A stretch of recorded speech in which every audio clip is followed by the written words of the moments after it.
Hey guys, and welcome back to another video. Over the last couple of videos, I've been talking about my recent project, how I acquired that project and how I got that started.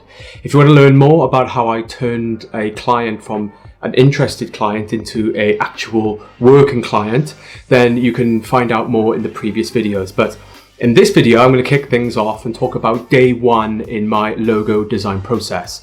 So on this project, I've been tasked to create a logo identity for a small to medium-sized business in the UK called Riverside Training. And they are a private training company, and I'm going to be executing a logo design for them. And this is their current logo. Now, they've had this logo for a little while, but they're not particularly happy with it. They want something a bit more contemporary, and if we look at the website, we can see that there's no real sort of brand consistency on this. Not that this project is about branding. They might want to do a bit of branding after this, but I'm going to try and pitch a logo design to them that could potentially have more far-reaching aspects that could potentially help them with maybe a little bit of visual brand, which I'll be jumping onto that later. So this is their current logo, and they're not too happy with it, and they want to see something a little different. They want to see something a bit more premium, something a bit more polished, and something with a bit more gravitas. So it's my job to revise their current logo and try to come up with something a bit more impactful, a bit more fresh, and a bit more polished for them. And today I worked on day one of my process. Now, it's probably going to take about maybe 4 to 5 days to do it, and I'm going to share with you exactly what I did on day one today. So to start off my design process, I always work with my design process checklist. Now, this is a process checklist that I go into a lot of detail in my current course that is on my GDS channel. If you want to find out more about that, you can go check that out, link in description. But basically what this is a design process checklist that really keeps me on track, and it is something that I have sort of worked out and refined over the last 10 years. And it's in 4 key stages. Phase 1 is learn and discovery. Phase 2 is visual concept and design, and I'll talk a bit more about these as and when we unfold them. Phase 3 is visual artwork and design, and phase 4 is present logo designs to the client. But today on day one, I worked on the first phase, learn and discover. So what I did is I took the design brief, which I created with the client, and I did the first task, which is to print the brief, highlight and make notes. And this is a process I normally do when I get the brief. I get the brief, I look at it, and just try to understand it. And then sometimes I'll take note of a bunch of questions. So on this occasion, there were some questions that I had from the brief that I wanted to know more about. And then typically after I've reviewed the brief and I've come up with a bunch of questions, I then have a kickoff call with the client. So what I like to do is I like to get on board with the client and have a quick little casual chat. Now, I've got the design brief, and that answers a lot of questions, but there are some questions that I have from a brief, and this is a good opportunity to put those questions to the client to learn a bit more. And again, just encourage them to speak a bit more about their own project, because sometimes there'll be something interesting that they might mention which might trigger an idea. So I had a kickoff call with the client today, and then I unpacked a brief summary with the information that I got back from them and from the brief itself. Now, this is a technique that I use just to understand the brief and unpack everything. And I like to print this out and I like to put it up on my project wall. So right now I'm using a project wall, and I'll print out unpack the brief, and I'll put this on my wall so I'm immersed with it. But also at the same time, I take notes and I have initial ideas. So generally, when looking through a design brief or at the early stages, or even just chatting with a client, sometimes ideas will come at you. And ideas will come at any time, and you can't control when that happens. So I like to make note of initial ideas, and these are just some of the initial ideas I had.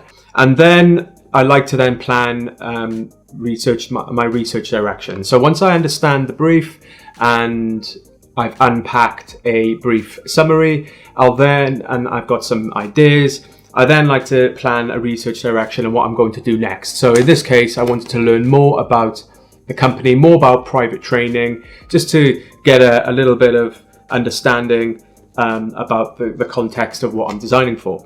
So then I moved on to step 2, which is on my process checklist here, which is project research and inspiration. So again, this is just for getting a bit more information, learning more about the project. But here I wanted to learn more about the business, and then I looked into competitor research as well. So what I did is I looked at some of the competitors that Riverside Training has. I looked at some of the logos and I pulled all them up, and I also looked at some other logos in the sort of private education sector, because I like to look at competitor logos. It's interesting, you can learn about them, and also it's good to see what you're up against as well, because later on down the line, when I design a logo, I like to put it in the mix, and I like to, when I show the client their logo, I like to show it in the mix of their competitors so they can see how it stands out and things like that. So that was day 1. So day 1 was step 1, looking at the brief, and then step 2,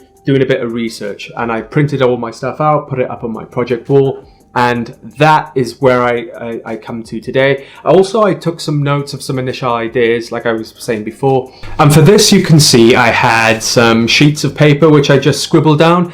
Now, this is a typical thing that I do in the early stages. This is really rough, and this is just taking down some initial ideas. So here you can see I was just sketching out some really basic stuff.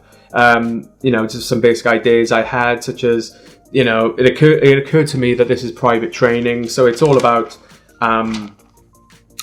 building. It could be something really interesting with building blocks, and the fact that when people go to learn and get qualifications, they're looking to build themselves and develop themselves and build themselves up. So I thought maybe something could be interesting with the logo.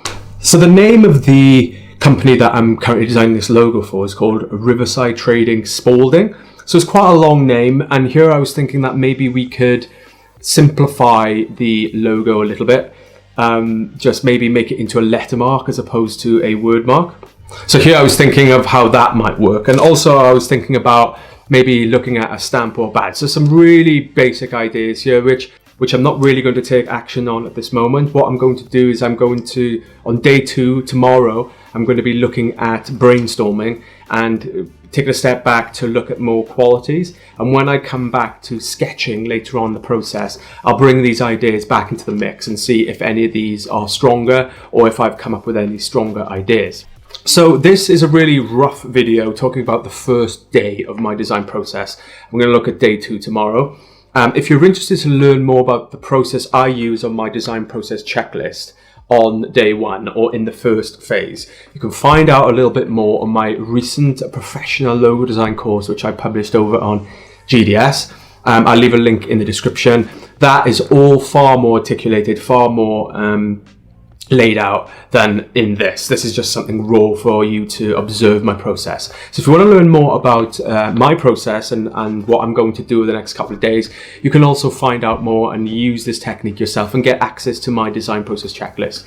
So yeah, if you want to find out more, check the link in the description to that course. So that was day 1 in my process.